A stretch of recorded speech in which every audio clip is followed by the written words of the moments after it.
Hi there, I'm Thom Malone. I'm very much looking forward to Saturday's Bobbyjo Chase Day card at Fairyhouse.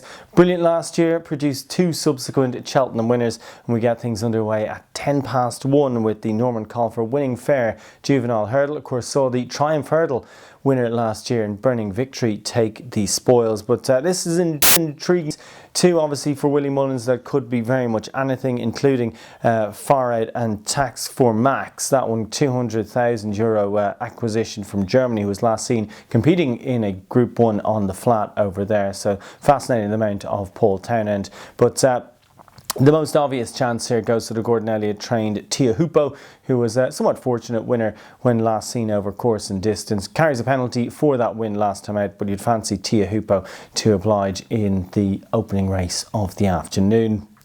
A small field then at 1:45, big thanks of course to Gowran Park. This is the rescheduled Red Mills Trial Hurdle Grade 3 contest with a small field. Obviously Petit Mouchoir has a favourites chance here. Gordon Elliott now trains, of course, this one in the Nolan Valerie Moore colours. But I really like the chances of Jason the Militant. Rachel Blackmore on board. This one was a winner at Naas pretty much on this weekend last year, so we'll probably be able to take advantage at this time of the year. Winner here at Fairyhouse on the level as well. And I think Petit Mouchoir, obviously a favourite, but Jason the Militant, Rachel Blackmore will know the favourite well. She's on board Jason the Militant and can oblige in the rescheduled Red Mills Hurdle, of course, run at Fairyhouse this weekend. At 2:17 then, it's a really decent prize on offer here. The Connolly's Red Mills Irish EBF Maiden Hurdle. It's a €20,000 race, and Stranger Danger and Pale Blue Dot, a couple of obvious ones here. Balquito as well definitely has a chance. But Dennis Hogan won this race last year. He's jocked himself up on a couple of winners recently, having come out of retirement, and I think Pale Blue Dot can take that contest at 2:17 on Saturday. The feature race then goes to post at 2:52. It's the Bobbyjo Chase. Features last year's winner, Acapella Bourgeois. And of course, a lot of these you would expect to see lining up once again at Fairyhouse in the Boyle Sports Irish Grand National as well. Small but select field. Burrows Saint, of course, previous Irish National winner in there as well. And of course, Annabelle Fly on the comeback trail as well. You'd think he'll be looking towards the Irish Grand National and possibly a tilt at Aintree as well later on in the spring. But very much looks between the Willie Mullins pair here of Acapella Bourgeois and Burrows Saint, and well, I probably just side with Burrows Saint of the pair.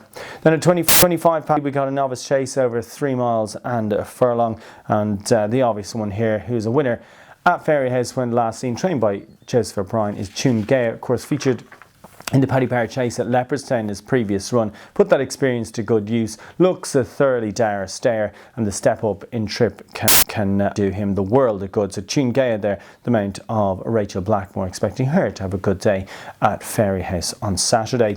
At 4 o'clock then, it's a handicap hurdle over 2.5 miles. The Tommy Carberry handicap hurdle. Again, such a shame we can't get to honour the great man on course. But Campeador is one who looks to be coming back to a little bit of form. Jordan Gainsford on board, no bad thing either, taking £7 off. Officially now 128.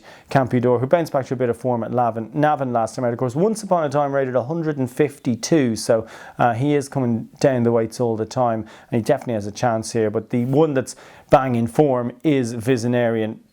Second to the Devil's Coachman when last seen. That's obviously a really strong bit of form, with the Devil's Coachman having won a graded level when last seen. But looks between those two, Campeador and Visionarian, the two I'd put against the field in that Tommy Carberry handicap hurdle at 4 o'clock. Then the penultimate race on the afternoon is the 4:35. It's Easter Festival and the 3rd to 5th to April handicap hurdle. And well, this one, Charles Burns, he's about to have a little bit of time off from the 4th of March. Maybe he'll have a few winners in the interim with a bit of pressure on. It looks like Mr. Butler could oblige, has a much better rating over hurdles than over fences. So I think Mr. Butler could take the penultimate race of the day. And the lucky last goes to post. That's the bumper at 5:10. I mean, it's been won by some brilliant horses over the years, including the likes of Fernie Hollow last year, won the Champion Bumper, Cool Dine back in 2007, and plenty of good ones in between. 5 odds-on winners of this race since 2009. Wouldn't be surprised to see Glengooly go off a very warm order favourite, a 6th winner of a point-to-point when last seen. Patrick Mullins on board for Willie Mullins. You got the likes of Gracchus de Bam and Prevaricate as well, who will be the mount of Jamie Codd there. But I reckon Glengooly, the favourite, will get the job done here for Patrick and Willie Mullins in the lucky last, that bumper. And what's a brilliant Bobbyjo day on Saturday at Fairyhouse.